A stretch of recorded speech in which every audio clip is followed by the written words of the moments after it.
Good evening to all of you. आज हम देखेंगे कि आज न्यूज़पेपर के अंदर, दैनिक भास्कर के अंदर, सुजस के अंदर, राजस्थान पत्रिका, इंडियन एक्सप्रेस और द हिंदू और पीआईबी के अंदर हमारे राजस्थान के आरपीएससी और अधीनस्थ बोर्ड के हिसाब से कौन से टॉपिक इंपॉर्टेंट है, जो गवर्नमेंट के मेजर डिसीजंस हैं, वो सब हम इस वीडियो के अंदर देखेंगे।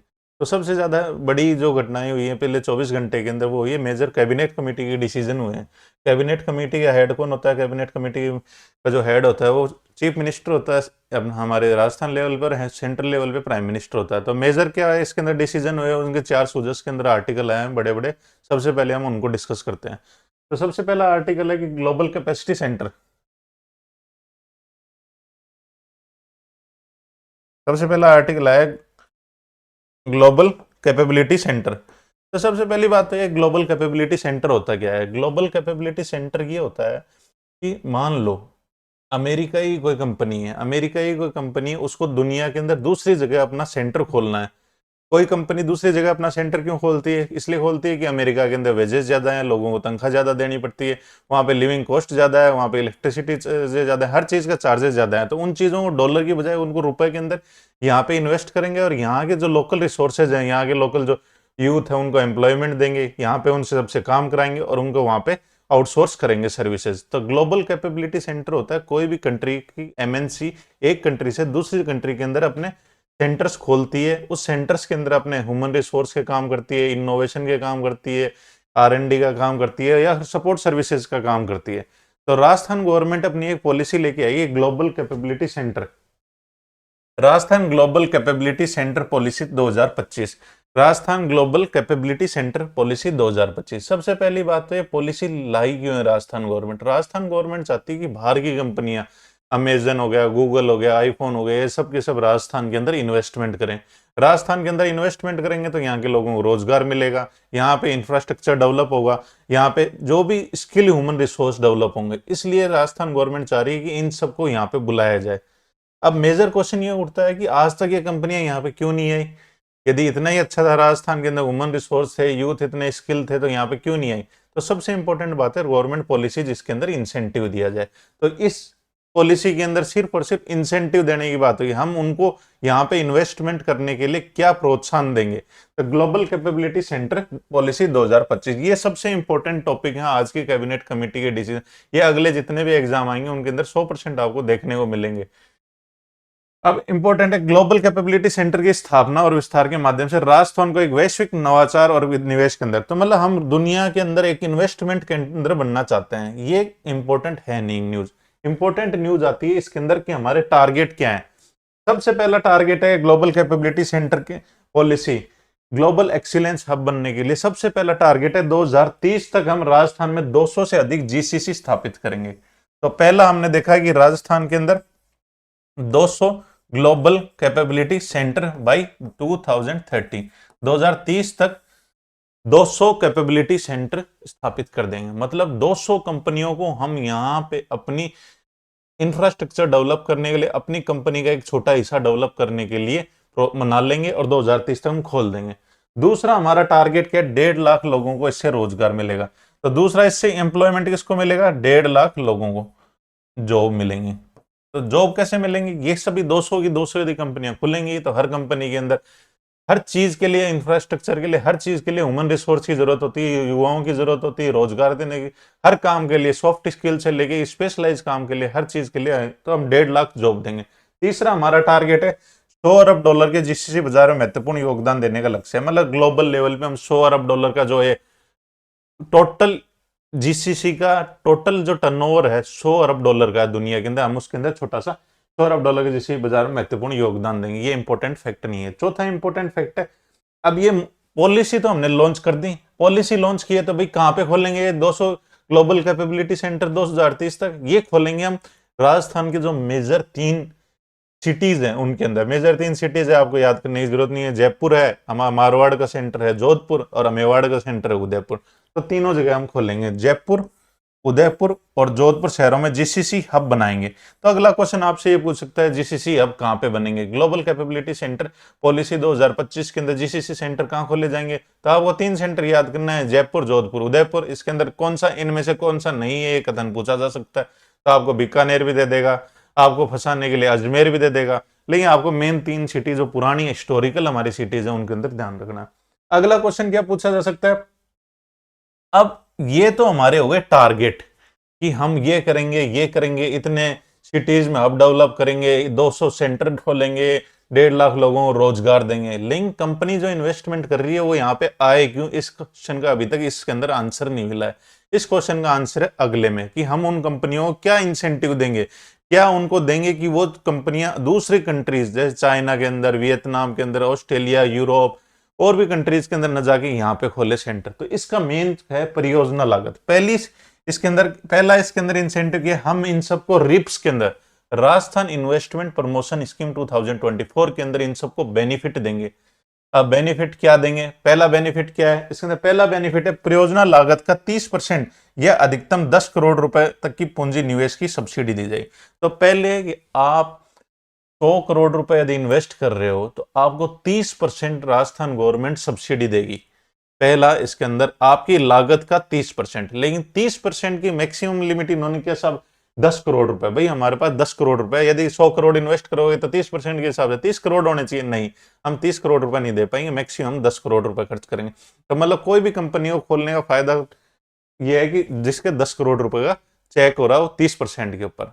तो पहला है, तो मतलब लागत के अंदर 30% प्लस 10 करोड़ रुपए की कैप है, ठीक है। दूसरा इसके अंदर हम क्या देंगे उन कंपनी को, यदि आपने मान लो अपने 10 इन्वेस्टमेंट का डिसीजन बना लिया, आप प्रपोजल फाइल लेके आ गए, तो सबसे पहले आपको क्या चाहिए, जमीन।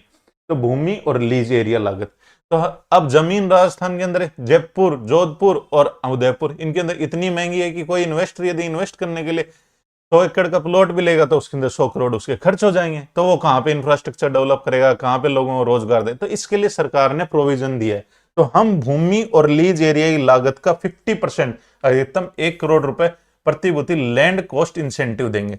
आप कोई भी जमीन लो, पहले से रिप्स के अंदर जमीनें सरकार इंसेंटिव रेट के ऊपर देती है, कम रेट पे देती है रिको के अंदर, प्लस उसके अंदर 1 करोड़ रुपए का और, या एरिया लागत का 50% या अधिकतम 1 करोड़ रुपए हम लैंड कॉस्ट का देंगे आपको। मान लो रिको के अंदर पहली बात तो सब्सिडाइज रेट पे लैंड मिलती है राजस्थान इन्वेस्टमेंट प्रमोशन स्कीम के, उसके अंदर भी हम क्या उस लागत का मान लो 50%, मान लो 2 करोड़ रुपए की इन्वेस्टर ने, कोई अमेजन वालों ने जमीन खरीदी है, 2 करोड़ रुपए का प्लॉट खरीदा, तो उसके अंदर 1 करोड़ रुपए राजस्थान गवर्नमेंट देगी उनको सब्सिडी के तौर पे। तो आपने इन्वेस्टमेंट के लिए आप फाइल लेके आए, उसके अंदर 30% तो आपने इन्वेस्टमेंट के नाम पे ले लिया, फिर लैंड खरीदी तो उसके अंदर 1 करोड़ रुपए आपको वहां मिल गया।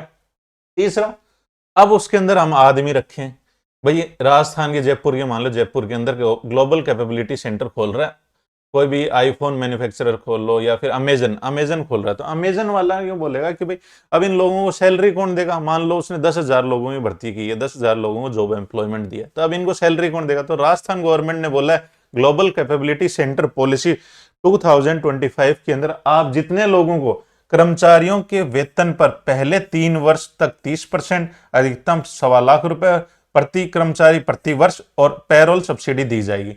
आप जितने भी लोग जॉब दोगे हमारे राजस्थान के लोगों को, उनको हर कर्मचारी की सैलरी का 1 लाख रुपए यदि साल की सैलरी है, मान लो 10,000 रुपए पे पहले में रखा, 10 लाख रुपए सैलरी, मान लो 10 लाख रुपए, तो 30% उसकी सैलरी के अंदर पेरोल सब्सिडी। क्या बोलते हैं पेरोल सब्सिडी, ये होता है जिसका भी पेरोल के अंदर नाम है, पेरोल होता है पे रोल, मतलब जिसकी भी तनख्वाह बन रही है सरकार कोई भी कंपनी के अंदर, उस पेरोल के ऊपर जिसका भी नाम होगा उसकी तनख्वाह का 30% राजस्थान गवर्नमेंट देगी और मैक्सिमम 1.25 लाख रुपए की कैप इसके ऊपर भी है। तो मतलब आपने लोगों को रोजगार दिया, रोजगार के बाद में उन लोगों को रोजगार दिया, उनको 70% देना है कंपनी को, 30% कौन देगा, राजस्थान गवर्नमेंट देगी। ये कितने साल तक चलेगा, ये चलेगा 3 साल तक, 3 वर्षों के बाद में खत्म। 1.25 लाख रुपए मैक्सिमम लिमिट है, एक आदमी एक कर्मचारी को राजस्थान गवर्नमेंट की सब्सिडी, पेरोल सब्सिडी उसको बोलते हैं, जो कि आपको इंसेंटिव के तौर पे मिलती है। अगला क्या है, Rajasthan global capability centre policy किराए पर संचालित है। अब मान लो किसी के पास इतने पैसे नहीं है, कोई बाहर की कंपनी है, लेकिन वो यहाँ पे इन्वेस्टमेंट लैंड के अंदर करना ही नहीं चाहती, जयपुर, उदयपुर और जोधपुर के अंदर, तो यदि वो रेंट पे कोई भी अपार्टमेंट किराए पे कोई भी संचालित का, पहले 3 वर्ष में किराए का 50%, अगले 2 वर्षों में किराए का 25%, अधिकतम 5 करोड़ रुपए प्रति जीसीसी प्रति वर्ष रेंटल असिस्टेंट। कोई कंपनी है जिसको ऐसा लग नहीं रहा कि ये पॉलिसी आगे तक चलेगी, राजस्थान गवर्नमेंट चेंज हो जाएगी, कोई पॉलिसी डिसीजन के अंदर चेंज हो जाएंगे, तो उनको यदि रेंटल लेवल पे लैंड जमीन लेके किसी से रेंट या लीज लेके वो अपना काम कर रहे हैं, तो उन लोगों को रेंट के अंदर सब्सिडी मिलेगी। रेंट के अंदर सब्सिडी क्या मिलेगी? पहले 3 साल में तो 50% रेंट, 1 लाख रुपए किसी का रेंट है तो 50,000 रुपए राजस्थान सरकार देगी। 3 साल खत्म होने के बाद में अगले 2 साल के लिए 1 लाख रुपए रेंट है तो 25,000 राजस्थान सरकार देगी। तो 50%, 25%, 3 साल के लिए 50%, 2 साल के लिए 25%, और अधिकतर 5 करोड़ रुपए प्रति जीसीसी प्रति वर्ष देगी रेंटल असिस्टेंट। तो ये भी एक अच्छी चीज है। फिर बाद में अब हमने आपकी जमीन भी ले ली, हमने इन्वेस्टमेंट का प्रपोजल भी ले लिया, उस पर सब्सिडी ले ली, हमने एम्प्लॉयमेंट जनरेट किया उसके ऊपर सब्सिडी ले ली, हमने लैंड रेंट पे ली उसके लिए सब्सिडी ले ली। अब उसके बाद में क्या मतलब, भाई हमने तो रोजगार दे दिया 10,000 लोगों को, अब इनको स्किल ही नहीं है, एआई पे काम करना ही नहीं आता, हमारे जो सॉफ्टवेयर है जिनके ऊपर अमेजन काम करता है उसके ऊपर इनको काम करना नहीं आता, तो यहाँ पे स्किल लेबर भी डेवलप करना जरूरी है। यदि स्किल लेबर नहीं होता कंपनी इन्वेस्टमेंट अपना वापस लेके चल जाएगी, क्लोज कर देगी। तो अब स्किल लेबर का डेवलप कैसे करें? तो इसके लिए स्किल सब्सिडी देगी। कौशल विकास को प्रोत्साहित करने के लिए प्रशिक्षण लागत 50% अधिकतम 2.5 करोड़ रुपए प्रति जीसीसी प्रति वर्ष एक प्रतिभूति पात्रता अनुसार दिया जाएगा। तो हम जो लोग राजस्थान के अंदर, जयपुर के अंदर मान लो कोई ग्लोबल कैपेबिलिटी सेंटर खोला अमेजन ने, यहाँ पे R&D पे काम कर रहे हैं, कोई पर्टिकुलर सॉफ्टवेयर पे काम कर रहे हैं, तो उस सॉफ्टवेयर के अंदर काम करने के लिए हमारी स्किल, मान लो मैं जाता हूँ उस कंपनी के अंदर काम करने के लिए, तो मेरी स्किल डेवलपमेंट के लिए राजस्थान सरकार 50% की सब्सिडी देगी। मान लो वहां पे ट्रेनिंग की कॉस्ट आई है 1 लाख रुपए पर आदमी, एक हर आदमी को सॉफ्टवेयर की ट्रेनिंग देने के लिए 1 लाख रुपए का, तो 50,000 रुपए राजस्थान सरकार देगी। इसके अंदर अधिकतम 2.5 करोड़ रुपए देगी। पूरी कंपनी को एक मुश्त 2.5 करोड़ रुपए मैक्सिमम मिलेंगे। एक इंडिविजुअल एम्प्लॉय के ऊपर 50% खर्च होगा, ठीक है, पात्रता अनुसार दी जाएंगे। अब हमें स्किल भी डेवलप कर ली। हमने क्या किया, सबसे पहले हमारे टारगेट रखे कि हम 200 जीसीसी 2030 तक यहाँ स्टेब्लिश करेंगे। भाई 200 जीसीसी आने के बाद कितने लोगों को रोजगार? 1.5 लाख लोगों को हम रोजगार देंगे। इस policy global capability centre 2025 policy. तीसरा है इसके अंदर क्या बोला, हम कहाँ कहाँ खोलेंगे? हम जयपुर, उदयपुर और जोधपुर में खोलेंगे। उसके बाद में सबसे पहले आती है बात, आप इन्वेस्टमेंट कितने करेंगे? इन्वेस्टमेंट लागत का हम 50% आपको सब्सिडी देंगे। भाई ठीक है, हमने इन्वेस्टमेंट की फाइल भेज दी। इन्वेस्टमेंट फाइल का प्रपोजल आने के बाद अगले दिन ही बात आती है जमीन की। जमीन लेने के लिए हम आपको 50% लैंड एरिया की सब्सिडी देंगे, मैक्सिमम 1 करोड़ रुपए तक देंगे। उसके बाद में हमने जमीन भी ले ली। जमीन लेने के बाद में हमने एम्प्लॉयों की भर्ती करी, भर्ती कर्मचारियों की भर्ती के लिए भी सब्सिडी चाहिए सर। सब्सिडी देने 30%, पहले 3 वर्षों तक 30%, अधिकतम 1.25 लाख रुपए प्रति कर्मचारी। 30% हमने उनको एम्प्लॉयमेंट को, हर आदमी को रोजगार दो, आप 30% सब्सिडी हमसे लो। 10,000 रुपए दे रहे हो तो 3,000 रुपए सरकार से लो, ठीक है। अगला क्या है, यदि आपने सेंटर के किराए की जमीन पे चला रहे हैं तो उसके अंदर 50% 3 साल का किराया, और उसके बाद में 25% अगले 2 साल का किराया, और मैक्सिमम 5 करोड़ रुपए प्रति साल एक जीसी को मिलेगा। फिर आगे क्या है, जो आदमियों को भर्ती है इनको तो कुछ आता ही नहीं, तो इनको कौशल स्किल डेवलपमेंट के लिए 50% अधिकतर 2.5 करोड़ रुपए सरकार स्किल डेवलपमेंट के लिए देगी। अगला क्या है, सब मान लो किसी ने अपनी फैक्ट्री चला ली, किसी ने ग्लोबल कैपेबिलिटी सेंटर के अंदर अपना इंफ्रास्ट्रक्चर डेवलप कर लिया, सब कुछ कर लिया। अब आती है बात इन्वायरमेंट की। भाई इन्वायरमेंट के लिए अभी भी COP30 हो रही है बेलम ब्राजील के अंदर, तो इन्वायरमेंट के लिए green policy, green infrastructure develop हो, कंपनी पॉल्यूशन कम करे, इसके लिए भी सरकार ने इंसेंटिव मैकेनिज्म किया है। पर्यावरण अनुकूल इनोवेशन को कोई बढ़ावा दे रहा है, इनोवेशन के लिए तो ग्रीन इंसेंटिव मिलेंगे। R&D कोई कर रहा है तो उसके लिए तो ग्रीन इंसेंटिव मिलेगा। यदि आप अच्छा इंफ्रास्ट्रक्चर डेवलप करते हो, पॉल्यूशन कम करते हो, तो इन्वायरमेंट, पर्यावरण तो इन सब्सिडी मिलेगी। नवाचार, इनोवेशन लेके आते हो जिससे कि राजस्थान के लोगों को बहुत ज्यादा फायदा होता है, तो उसके लिए सब्सिडी मिलेगी।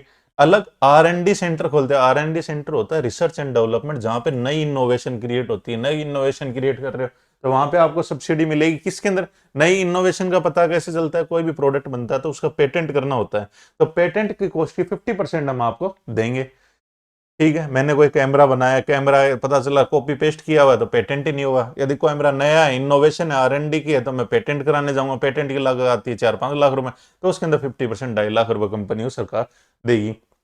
ये सब होने के बाद में इन सब के अलावा जो रिप्स के अंदर छूट है, रिप्स के अंदर मेजर छूट क्या है? स्टाम्प ड्यूटी के अंदर छूट। स्टाम्प ड्यूटी, कोई भी लैंड डीड करते हो, लैंड ड्यूटी के अंदर आजकल तो सरकार ने वैसे ही बहुत ज्यादा स्टाम्प ड्यूटी लगा रखी है, तो स्टाम्प ड्यूटी के अंदर भी छूट देगी सरकार। प्लस स्टाम्प ड्यूटी के बाद में हर महीने जो बिजली का बिल वो कौन भरेगा? तो उसके अंदर भी रिप्स का है, तो बिजली शुल्क पर भी छूट दी जाएगी। ये आज की सबसे इंपॉर्टेंट न्यूज है। ये न्यूज क्यों इंपॉर्टेंट है कि कैबिनेट कमेटी का मेजर डिसीजन है। ये न्यूज इसलिए भी इंपॉर्टेंट है कि सरकार ने एक नई पॉलिसी लॉन्च की है। पॉलिसी का नाम क्या है? Global capability centre policy 2025। तो इसके हर पॉइंट के ऊपर आपको अलग अलग कथन मिल सकता है एग्जाम के अंदर, हर पॉइंट के ऊपर कि भाई इसका टारगेट क्या है, 2030 का टारगेट क्या है, एम्प्लॉयमेंट टारगेट क्या है, कौन कौन से सिटीज के अंदर हब बनाए जाएंगे, कितनी परसेंट सब्सिडी मिलेगी, लैंड के ऊपर सब्सिडी कितनी मिलेगी, एम्प्लॉयमेंट पे सब्सिडी कितनी मिलेगी, और उसके अंदर किराए पे लेने पे सब्सिडी कितनी मिली, स्किल डेवलपमेंट के लिए। तो ये 4-5 छोटे छोटे पॉइंट है, तो ये आपको समझ में भी आना चाहिए और रटा हुआ भी होना चाहिए। तो इसके अंदर अलग अलग कथन देखने को मिले। अभी टेलीकॉम एसआई का जो पेपर हुआ था उसके अंदर हमने पॉलिसी के 3 क्वेश्चन देखे थे जिसके अंदर अलग अलग कथन था, और उसके अंदर ये पूछा गया था कौन सा कथन सही नहीं है। तो ये आपके लिए इंपॉर्टेंट है एग्जाम पॉइंट ऑफ व्यू से। अगला यही है रिप्स वाला। अगली न्यूज क्या है? सुजस के अंदर एक और मेजर न्यूज है कि कल कैबिनेट कमेटी के डिसीजन हुए हैं, तो कैबिनेट कमेटी का पूरा डिसीजन भरे हुए हैं। अब इसने कैबिनेट कमेटी ने एक डिसीजन लिया है, राजस्थान को पीएसएस और एमआईएस के प्रस्तावों की स्वीकृति दी। तो सबसे पहली बात तो हमें ये पता होना चाहिए पीएसएस क्या होता है।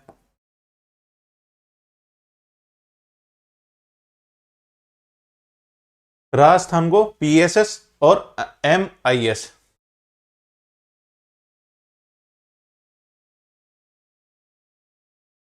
एमआईएस है मार्केट इंटरवेंशन स्कीम, ठीक है, एमआईएस। और पीआईएस है प्राइस सिक्योरिटी, ठीक है। प्राइस की इसके अंदर क्या मिलेगा आपको? प्राइस की सिक्योरिटी मिलेगी। इसके अंदर क्या मिलेगा? एमआईएस के अंदर मार्केट इंटरवेंशन स्कीम। अब मिनिस्ट्री ऑफ एग्रीकल्चर ने राजस्थान को पीएसएस और एमआईएस के प्रस्तावों को स्वीकृति दी। तो ये क्या चीज है? तो हम मेजरली देखेंगे तो इंडिया लेवल पे एक स्कीम चल रही है, बहुत बड़ी स्कीम चल रही है, पीएम आशा, पीएम अन्नदाता आय संरक्षण अभियान।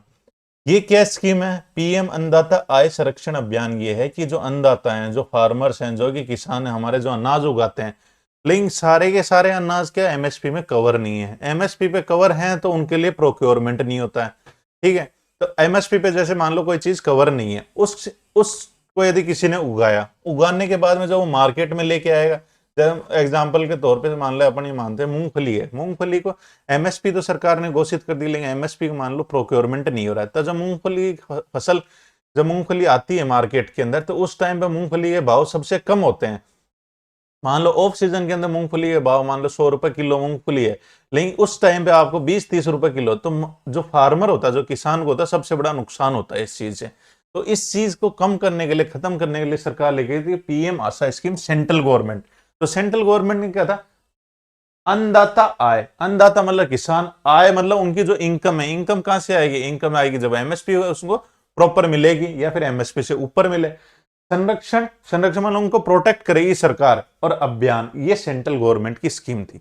अब सेंट्रल गवर्नमेंट ने कहा था हर स्टेट गवर्नमेंट को कि आप अपने यहां से प्रपोजल भेजो। हर स्टेट के अंदर हर चीज तो लगती नहीं है, कोई स्टेट के अंदर सोयाबीन लगता है, किसी में उड़द की दाल लगती है, कश्मीर में जैसे कि क्या लगता है, केसर की खेती होती है। तो सरकार ने कहा था सेंट्रल गवर्नमेंट, स्टेट गवर्नमेंट अपने प्रपोजल भेजो कि हम इसके ऊपर एमएसपी पे प्रोटेक्शन चाहते हैं। तो स्टेट गवर्नमेंट ने अपने प्रपोजल भेजे थे। स्टेट गवर्नमेंट ने किस किस के लिए भेजे थे प्रपोजल? स्टेट गवर्नमेंट ने बोले थे मूंग, उड़द और मूंगफली और सोयाबीन। मूंगफली के अंदर हमारा अच्छा प्रोडक्शन होता है, सोयाबीन हड़ौती के अंदर लगती है, मूंगफली हमारे जयपुर के आसपास के एरिया के अंदर, उड़द और मूंग हमारे इस टाइम पे उगते हैं। तो इन चारों फसलों को एम पी प्राइस के अंदर सिक्योरिटी मिलेगी और एमआईएस। अब सरकार ने बोला ठीक है हम देंगे। अब इन दो स्कीम को भी समझना जरूरी है। छोटे शॉर्ट के अंदर बताएं तो प्राइस सपोर्ट स्कीम ये होती है कि उन फसलों को सरकार, मान लो मूंगफली की फसल अब यहाँ पे आई है, मूंगफली अब मार्केट के अंदर आई है, एमएसपी मान लो 5,000 रुपए है, लेकिन मार्केट के अंदर उसको क्या मिल रहा है? मार्केट के अंदर किसान को मिल रहा है 4200 रुपए। तो 800 रुपए जो कम हुए, तो भावांतर भुगतान के स्कीम के अंदर 800 रुपए दिए जाएंगे उन किसानों को जिन्होंने मंडी के अलावा कहीं भी बेची है। उसके अंदर एक स्लिप बनेगी, वो 800 रुपए किसान के खाते के अंदर जाएंगे डीबीटी के थ्रू। तो ये है market support scheme. Market support scheme होता है जब एमएसपी से नीचे मार्केट काम कर रहा हो, एमएसपी मिल रही है तो कोई दिक्कत ही नहीं है, एमएसपी से कम है यदि मार्केट लेवल की स्कीम, मार्केट में भाव मिल रहे हो, तो उन किसानों को प्रोटेक्ट करने के लिए जो भी कम है भावांतर का भुगतान करेगी सरकार प्राइस सपोर्ट स्कीम के थ्रू। ताकि किसान को अपने उचित दाम मिल सके और किसान को इंसेंटिवाइज करे अगली बार फसल उगाने के लिए। यदि 1,000 रुपए की मूंगफली वो बेचने आया, 200 रुपए मिलेंगे तो अगली बार उगाएगा ही नहीं मूंगफली, तो मूंगफली का प्रोडक्शन कम हो जाए। इसलिए सरकार ने पीएसएस के अंदर इन 4 फसलों को, आपके क्वेश्चन कैसे आ सकता है पीएसएस के अंदर कौन सी 4 फसलों का भी। अगली क्या, MISM scheme, market intervention scheme क्या होती है? मार्केट इंटरवेंशन स्कीम उन चीजों से रिलेटेड जो पेरिशेबल है, मतलब जो सड़ गल जाती है 2-4 दिन के बाद, टमाटर हो गए, सब्जियां, फल फ्रूट इसके अंदर आते हैं। जब भी इन चीजों की रेट सरकार द्वारा अधिकृत रेट से कम होगी, तब सरकार इनके अंदर क्या है, इंसेंटिवाइज करेगी फार्मर को। ये मार्केट इंटरवेंशन स्कीम है। इसके अंदर बस ये छोटी सी चीज है, आपको 2 स्कीमें समझ में आनी चाहिए। अगला क्या है, अगला क्या है, बहुत इंपॉर्टेंट न्यूज आई है, ये है किसकी है, ये है एनर्जी सेक्टर से रिलेटेड। एनर्जी सेक्टर आपके इकोनॉमी के अंदर दे रखा है। एनर्जी सेक्टर के अंदर की न्यूज क्या आई है? एनर्जी सेक्टर के अंदर न्यूज ये आई है कि भाई राजस्थान गवर्नमेंट ने 15,600 करोड़ रुपए की 2300 मेगावाट की ऊर्जा परियोजना स्थापित होगी। अब क्या है, 2300 मेगावाट की ऊर्जा परियोजना। अब एनर्जी तो चाहिए, हर किसी को चाहिए, लेकिन इसके अंदर क्या हुआ है, मेन डिसीजन ये हुआ है, राजस्थान विद्युत उत्पादन निगम लिमिटेड, राजस्थान के अंदर इलेक्ट्रिसिटी के 3 चीजें हैं। विद्युत का उत्पादन करना है, फिर बाद में हम ट्रांसमिशन करते हैं, फिर हम डिस्ट्रीब्यूशन करते हैं। एनर्जी सेक्टर के अंदर 3 चीजें होती हैं। एनर्जी सेक्टर के अंदर 3 चीजें क्या होती है? सबसे पहले विद्युत का उत्पादन करो। उत्पादन के लिए क्या तो थर्मल पावर प्लांट होंगे या सोलर पावर प्लांट होंगे। इन सब के अंदर उत्पादन के बाद में हमें उसको एक जगह से दूसरी जगह भेजना है, तो उस चीज को, प्रोसेस को बोलते हैं ट्रांसमिशन। जैसे अजमेर विद्युत वितरण निगम लिमिटेड, ये हमारे, फिर बाद में आती चीजें डिस्कॉम, डिस्ट्रीब्यूशन की।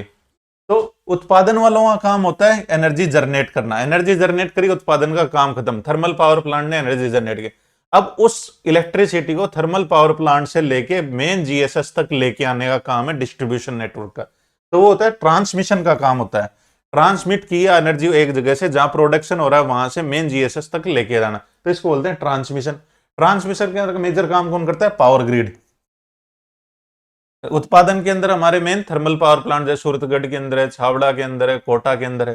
फिर तीसरा काम होता है डिस्ट्रीब्यूशन का, डिस्कॉम। डिस्कॉम जिसको बोलते हैं राजस्थान विद्युत वितरण निगम लिमिटेड, जयपुर विद्युत वितरण निगम लिमिटेड, अजमेर विद्युत वितरण निगम लिमिटेड। तो ये 3 मेजर कड़ियां होती हैं कोई भी एनर्जी सेक्टर के अंदर। अब इसके अंदर डिसीजन किया हुआ, आज के डिसीजन ने क्या कहा है कि हम 15,600 करोड़ रुपए का इन्वेस्टमेंट करेंगे। कितने रुपए? 2300। लेकिन ऑब्जेक्टिव क्वेश्चन क्या होगा? ऑब्जेक्टिव क्वेश्चन ये होगा, राजस्थान विद्युत वितरण निगम लिमिटेड और सिंगरेली कोलयार्ड कंपनी, 2 कंपनियों ने मिलकर एक जॉइंट वेंचर किया है और एक नई कंपनी खोली है। उन 2 कंपनियों का नाम क्या है? राजस्थान विद्युत उत्पादन निगम लिमिटेड और सिंगरौली। 2 कंपनियों का जॉइंट वेंचर हुआ है। इसके अंदर राजस्थान की हिस्सेदारी 26%, सिंगरौली की 74%, दोनों मिलकर 100%, एक जॉइंट वेंचर कंपनी बन गई।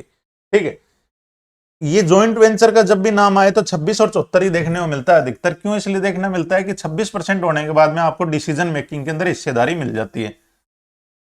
जैसे एचपीसीएल की रिफाइनरी, राजस्थान गवर्नमेंट 24 और 76, वहां 26 और 74 का यहाँ वहां भी है, ये भी है, तो आपको वैसे याद हो जाएगी। तो मेन बात कौन है? राजस्थान विद्युत उत्पादन निगम लिमिटेड प्लस सिंगरौली,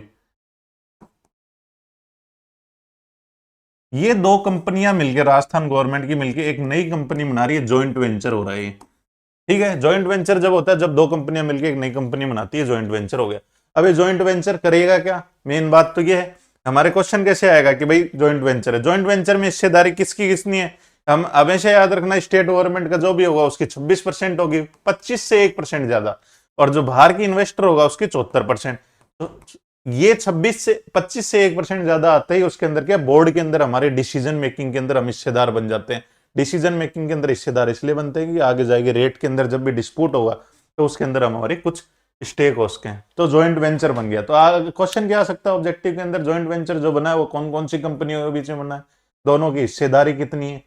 अगला क्वेश्चन इसके अंदर ये मिलता है, राजस्थान विद्युत वितरण निगम लिमिटेड और सिंगरौली की हिस्सेदारी 26% और 74% होगी, पर 9600 करोड़ रुपए की लागत से 800 मेगावाट की कोयला आधारित ताप विद्युत परियोजना। अब इसके अंदर दो कंपोनेंट है। दो कंपोनेंट है, एक तो थर्मल का है भाई, 2300 मेगावाट जो बनेगी बिजली, 2300 मेगावाट के अंदर क्या है, हम क्या 2300 मेगावाट में से हम 800 मेगावाट तो हम कोल जला के कोयले से बनाएंगे। क्या 2600 में से 800 हम किससे बनाएंगे, कोयले से। कोयले से मतलब थर्मल पावर प्लांट लगाएंगे, सीधी सी बात है। उसके अलावा जो बच गया 1500 उसको हम सोलर से डेवलप करेंगे। ठीक है, तो मतलब सोलर पावर प्लांट भी लगेंगे, मतलब एक थर्मल पावर प्लांट और एक सोलर पावर प्लांट लगेगा। जॉइंट वेंचर कंपनी जो राजस्थान विद्युत उत्पादन निगम लिमिटेड और सिंगरौली मिलकर बनाई। अगला इसके अंदर क्वेश्चन क्या बन सकता है भाई, सोलर पावर प्लांट लगेगा तो कहां लगेगा। सोलर पावर प्लांट लगाओ तो आपने इकोनॉमिक सर्वे पढ़ा होगा, तो पुगाल बीकानेर के अंदर। तो हमने देखा है पुगाल बीकानेर के अंदर सरकार के अंदर एक जगह है करणीसर में, और चित्तौड़गढ़ के जिले के रावतबाटा तहसील के अंदर। तो दो चीजें हैं, पुगाल के ग्राम करणीसर के अंदर, पुगाल पुगाल पुगाल बीकानेर और चित्तौड़गढ़ के रावतबाटा। तो दो जगह प्लांट लगेंगे। तो कौन कौन सी जगह इन्वेस्ट करने के बाद कहां पे प्लांट लगेंगे भाई, पुगाल के अंदर, रावतबाटा के अंदर, पुगाल बीकानेर के अंदर, रावतबाटा चित्तौड़गढ़ के अंदर। ठीक है, ये इसके अंदर एक न्यूज थी। तो ये मेजर इन्वेस्टमेंट है, तो छोटा मोटा इन्वेस्टमेंट नहीं है, इसलिए हमारे एग्जाम पॉइंट ऑफ व्यू से भी बहुत ज्यादा इंपॉर्टेंट है कि 15,600 करोड़ रुपए कम नहीं होती है। 60-70 हजार करोड़ रुपए की हमारी रिफाइनरी बन रही है, उसका चौथाई हिस्सा इन्वेस्ट होगा। तो इसके अंदर क्वेश्चन बन सकते हैं चार चार क्वेश्चन क्या बन सकते हैं कि राजस्थान के अंदर अभी अभी जो हाल ही में ज्वाइंट वेंचर हुआ है, कौन कौन सी कंपनियों के बीच में हुआ है, तो राजस्थान विद्युत उत्पादन निगम लिमिटेड और एक सिंगरौली। सिंगरौली याद रखना, सिंगरेनी कोलियार्ड कहां पे, सिंगरेनी कोलियार्ड यदि आपसे जीके के अंदर इंडिया ज्योग्राफी में पूछे तो ये क्या है, तेलंगाना के अंदर एक जगह है, वहां पे कंपनी है सिंगरेनी। तो सिंगरेनी प्लस राजस्थान विद्युत उत्पादन निगम लिमिटेड ने ज्वाइंट वेंचर किया। अगला क्वेश्चन क्या बनेगा भाई, इसके अंदर दोनों की हिस्सेदारी कितनी है, 26% और 74%। हमेशा याद रखना 26 ही मारना, कोई भी यदि आपको नहीं भी समझ में आए तो 26 यदि में। ठीक है, इसके अलावा क्या है, इसके अंदर क्या क्या बनेगा, एक तो थर्मल पावर प्लांट बनेगा, दूसरा क्या है इसके अंदर सोलर पावर प्लांट बनेगा। कौन सी जगह पे बनेगा, पुगल बीकानेर के अंदर और रावतबाटा चित्तौड़गढ़ के अंदर। तो ये मेजर डिसीजन दूसरा था जो आपको मैंने बता दिया।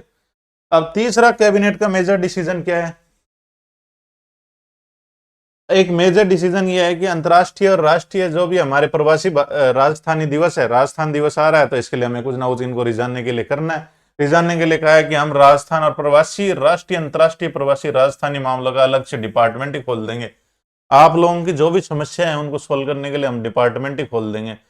इनके क्या समस्या है, समस्या तो हमारे है कि हमें इन्वेस्टर चाहिए, इन्वेस्टमेंट करने के लिए हमें प्रवासियों की जरूरत है। उनको हमारी कल्चर एरियाज के अंदर, हमारे जो भी इंफ्रास्ट्रक्चर के अंदर, हमारे एनर्जी सेक्टर, हर चीज के इन्वेस्टर चाहिए। तो इनकी शिकायतें पिछले 3-4 साल से यही थी कि आप लोगों को हम इन्वेस्टमेंट के लिए बोलते हैं, आप लोग हमारी सुनवाई नहीं करते, आप लोग रेस्पॉन्स नहीं करते, आप लोग हमारी फाइल के अंदर रेड टेपिज्म होता है। सरकार ने बोला इन सब चीजों को खत्म करने के लिए हम अलग से एक डिपार्टमेंट खोलेंगे जिसका नाम होगा राजस्थान राष्ट्रीय और अंतर्राष्ट्रीय प्रवासी मामला विभाग। इसके अंदर इन्होंने कहा ग्लोबल कैपेबिलिटी सेंटर पॉलिसी भी लेके आए हैं हम। राजस्थान विद्युत उत्पादन और सिंगरेनी कोलियार्ड के बीच में हम जॉइंट वेंचर भी कर रहे हैं। तो मतलब कुल मिला के हम खूब सारा काम कर रहे हैं। तो ये मेजर डिसीजन है कैबिनेट के, तो आपको ये एकदम कंठस्थ होने चाहिए और याद होने चाहिए। इनसे डायरेक्ट क्वेश्चन आते हैं हमेशा।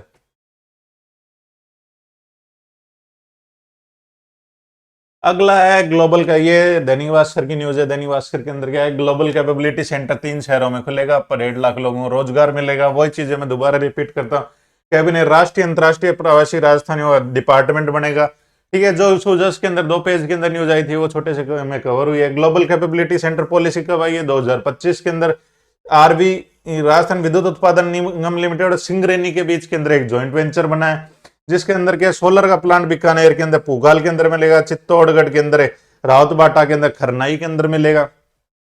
ठीक है, ये हो गए ये सब इसके अंदर पोलन। ठीक है, अब प्रवासियों के लिए अलग से विभाग बनेगा, ब्रांड राजस्थान को, जिसके अंदर प्रमोशन मिलेगा।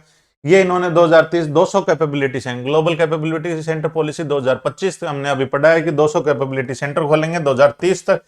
पॉलिसी के अंदर क्या नीति के अंदर 200 कैपेबिलिटी सेंटर। कौन कौन से शहरों में हब बनाएंगे, हब के लिए आपको याद रखने पुराने जो बड़े शहर है राजस्थान के बड़े शहरों के अंदर जयपुर, जोधपुर, उदयपुर, इनके अंदर खुलेंगे। सरकार उद्योगों को 10 क्या सब्सिडी देगी, परियोजना लागत जो कि आप इन्वेस्टमेंट कर रहे हो तो उसका 30% ले लो, आप मैक्सिमम 10 करोड़ रुपए तक। लैंड ले रहे हो तो उसके अंदर लैंड लीज पे ले रहे हो तो 50%, कर्मचारियों के वेतन के अंदर दोबारा है 30%, किराए पे ले रहे हो तो 3 साल के लिए 50%, अगले 2 साल के लिए 25%, प्रशिक्षण के लिए आपको अलग से 50% सब्सिडी। तो ये सब चीजें हमने पहले देख ली है रिविजन में। अब अगला है इंडिया ज्योग्राफी से रिलेटेड छोटा सा क्वेश्चन आता है कि पेंच टाइगर रिजर्व कहाँ पे है। पेंच टाइगर रिजर्व पहली बात तो कहाँ पे है, मध्य प्रदेश के अंदर है। तो अब ये न्यूज आई है पेंच टाइगर रिजर्व से हम रामगढ़ विजदारी के अंदर क्या लेके आ रहे हैं, बाघ लेके आ रहे हैं। बाघ क्यों लेके आ रहे हैं, क्योंकि पहली बार होगा ये हिंदुस्तान के अंदर कि इन ब्रीडिंग को खत्म करने है। पहला अंतरराज्यीय बाघ ट्रांसलोकेशन हो रहा है, इन ब्रीडिंग मतलब यहाँ के जो बाघों के अंदर क्या है, जो क्षमताएं हैं वो उनके जीन पुल जो है वो लिमिटेड हो गया है। अब बाहर की जो टाइगर आएंगे उनके साथ क्या जीन डाइवर्स हो जाएगा, कैपेबिलिटी क्षमताएं अलग अलग ब्रीड के आएंगे तो उनसे क्या अलग जीन पुल बड़ा हो जाएगा। अगला क्वेश्चन है, ये राजस्थान के अंदर घूमर फेस्टिवल बनाया गया है। राजस्थान के अंदर घूमर फेस्टिवल क्या पहली बार सारे संभागों में एक साथ बनाया गया? बिल्कुल यही क्वेश्चन है इसके अंदर। घूमर के अंदर क्या, घूमर के अंदर ये पहली बार 7 संभागों पे एक साथ घूमर फेस्टिवल बनाया गया, ये आपको रटना है। ठीक है, 20 नवंबर की न्यूज है, 19 नवंबर को बनाया गया है। ये क्रोनोलॉजी के अंदर भी क्वेश्चन आ जाता है कि कौन सा फेस्टिवल कब कब कब बनाया गया था, तो आपको याद रखना नवंबर के 19 को घूमर फेस्टिवल बनाया गया था। अगला क्वेश्चन है स्पोर्ट्स से। स्पोर्ट्स के अंदर क्या है, स्पोर्ट्स के अंदर 3 इवेंट मेजर चल रहे हैं। एक तो फीडे का world chess championship. World chess championship कहाँ पे चल रही है? गोवा के अंदर। गोवा के अंदर कौन सी जगह? पणजी के अंदर चल रही है।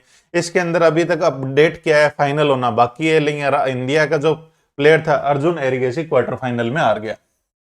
तो इसके अंदर बस यही क्वेश्चन बन सकता है कि इंडिया का प्लेयर तो हार गया है, तो इसने जीता किसने टूर्नामेंट, वो तो 3 दिन बाद में आएगा। लेकिन हो कहाँ रहा है कि इंडिया के अंदर गोवा के अंदर पणजी के अंदर हो रहा है। वर्ल्ड कप है चेस का, इसलिए इंपॉर्टेंट है। इसको ऑर्गेनाइज कौन कराता है? फीडे करवाता है। अगला है साइंस एंड टेक्नोलॉजी से। साइंस एंड टेक्नोलॉजी से रिलेटेड ये आजकल न्यूज के अंदर है, छोटा सा है चंद्रयान 4। चंद्रयान 4 के इसके अंदर 2 चीजें हैं जो इंपॉर्टेंट है। पहली बात तो चंद्रयान 4 को चांद पे भेजने का हमारा टारगेट है 2028 का। चंद्रयान को हम कब भेजेंगे? 2028 तक भेज देंगे चांद के साउथ पोल के पर। ठीक है, चांद के साउथ पोल से वो मिट्टी कलेक्ट लेके आएगा, पत्थरी के लिए सैंपल लेके आएगा, फिर यहाँ आने के बाद हम उनको जांचेंगे। अगला मेजर जो सबसे इंपॉर्टेंट क्वेश्चन बनता है ये 2035 का हमारा इंटरनेशनल स्पेस स्टेशन, भारतीय अंतरिक्ष स्टेशन बनाने का टारगेट है। 2035 का हमारा भारतीय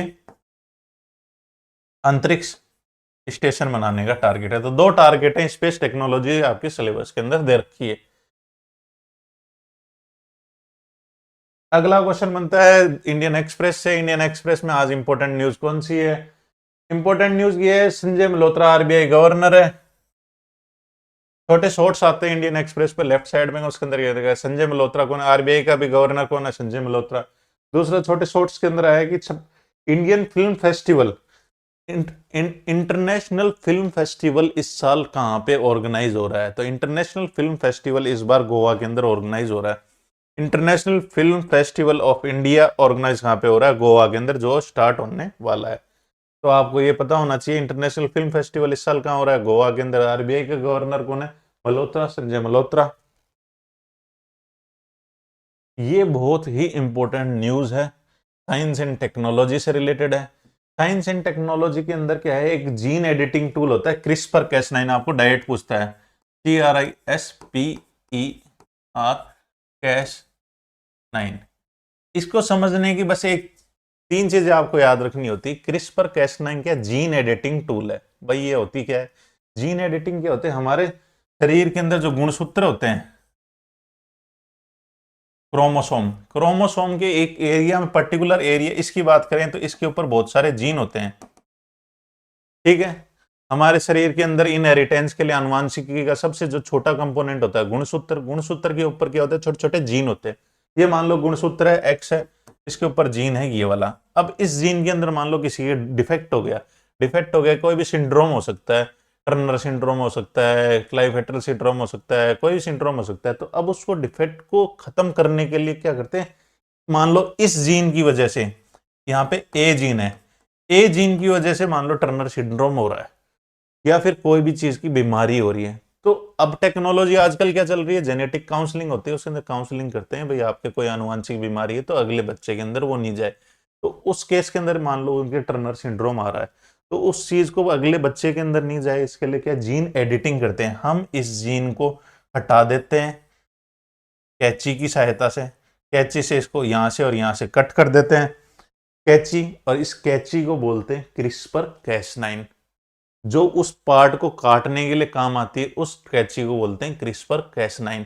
तो ये क्या है, ये कुछ नहीं है, क्रिस्पर कैस9 मॉलिक्यूलर सीजर है, सीजर मतलब कैंची, मॉलिक्यूलर मतलब मॉलिक्यूल्स को काटने के लिए, जीन को काटने के लिए जीन एडिटिंग टूल है ये है। तो क्रिस्पर कैस9 आरपीएससी के अंदर हमने देखा था, आरएस के अंदर आया था, ठीक है, अधीनस्थ बोर्ड में पूछा जा सकता है, बहुत बड़ी टेक्नोलॉजी है। अब ये न्यूज में क्यों है, न्यूज में आया कि ये क्रिस्पर कैस9 यूएस की टेक्नोलॉजी है। क्या है, अब यूएस अपनी कोई भी टेक्नोलॉजी फ्री में देता नहीं है, मान लो हमें, अब इसका यूज क्या हो सकता है, यूज ये हो सकता है पौधों के अंदर कोई बीमारी आ रही हो, राइस के अंदर कोई बीमारी आ रही हो, कोई भी मान लो गेहूं है, गेहूं के अंदर कोई बीमारी आ रही है कोई जीन के लिए, तो हमें उसको जीन को हटाना है और नए बीज मार्केट में लेके आने हैं, तो उसके लिए हमें रिसर्च करनी पड़ती है, वो जीन को हटाना पड़ेगा। जीन हटाने के लिए हमें क्रिस्पर कैस9 टेक्नोलॉजी चाहिए, क्रिस्पर कैस9 टेक्नोलॉजी चाहिए कि हमें यूएस से, यूएस वाले यदि हम कोई भी नई चीज बनाएंगे, नया बीज बनाएंगे, मान लो उस चीज को हटा के, तो उसके ऊपर रॉयल्टी लेते हैं क्योंकि इनका पेटेंट है इसके ऊपर, तो ये हमारे कॉस्टली पड़ते हैं बीज। तो भारत के वैज्ञानिकों ने, कहाँ के वैज्ञानिक है, CRRI, centre rice research institute, जो कि इंडियन गवर्नमेंट का ICAR का राइस का रिसर्च इंस्टीट्यूट है उड़ीसा कटक के अंदर, इन्होंने एक नई टेक्नोलॉजी लॉन्च की है, TNPB, TNPB। ये टेक्नोलॉजी इससे भी अच्छी टेक्नोलॉजी है जो कि मॉलिक्यूलर सीजर का काम करेगी। ये है टेक्नोलॉजी। तो आपको TNPB याद करना, ये किस चीज से रिलेटेड है, ये पूछ लेगा, जीन एडिटिंग से रिलेटेड है, किस चीज से रिलेटेड है, आपको ये पूछ लेगा क्रिस्पर कैस9 किस चीज से रिलेटेड है, जीन एडिटिंग टूल है। तो ये दोनों टेक्नोलॉजी बहुत ज्यादा इंपॉर्टेंट है। तो TNPB याद रखो, सेंट्रल राइस रिसर्च इंस्टीट्यूट कहाँ पे, कटक के अंदर है। क्रिस्पर कैस9 का अल्टरनेटिव क्या है, TNPB, ट्रांसपोज एसोसिएटेड प्रोटीन। ये हमारी इंडिजिनस टेक्नोलॉजी, आत्मनिर्भर भारत बनाएगी हमें, इसकी सहायता से हम कोई भी नया बीज डेवलप कर सकते हैं, कोई भी जीन का एडिटिंग कर सकते हैं, कोई भी बीमारी को हटा सकते हैं, बीमारी वाले जीन को हटाएंगे, नया जीन अच्छे डाल देंगे ताकि अगले वाले जनरेशन के अंदर नए बीज के अंदर क्या है, बीमारी नहीं है। तो इस टेक्नोलॉजी को बोलते हैं TNPB। पहले टेक्नोलॉजी कौन सी यूज आ रही, क्रिस्पर कैस9। अगला क्या है, नाउ देसी जीन एडिटिंग टेक्नोलॉजी, वही क्रिस्पर कैस9, और अब कौन सी नई टेक्नोलॉजी क्या है, TNPB। ये बहुत इंपॉर्टेंट न्यूज है साइंस एंड टेक्नोलॉजी की। एज ए प्रोजेक्ट चीता, अब सरकार का है प्रोजेक्ट चीता चल रहा है, प्रोजेक्ट चीता का organise national tiger conservation authority, कौन से जगह पे चीता लाए जा रहे हैं, कुनो नेशनल पार्क और गांधी सागर के अंदर, मध्य प्रदेश के अंदर। अब सरकार प्रपोजल दिया है कि गुजरात के अंदर बनी बनी ग्रासलैंड है, बनी ग्रासलैंड के अंदर भी चीता को रिलोकेट किया जाएगा। अभी बोत्सवाना से हमारा एग्रीमेंट हुआ है, बोत्सवाना से पहले हमारा एग्रीमेंट हो रखा है साउथ अफ्रीका से, नामीबिया से हम चीता ला रहे हैं, यहाँ अलग अलग जगह पे उनको रिसेटल रिहेबिलिटेट कर रहे हैं। निक्कत जरीन क्या अभी फाइनल के अंदर इंटरनेशनल बॉक्सिंग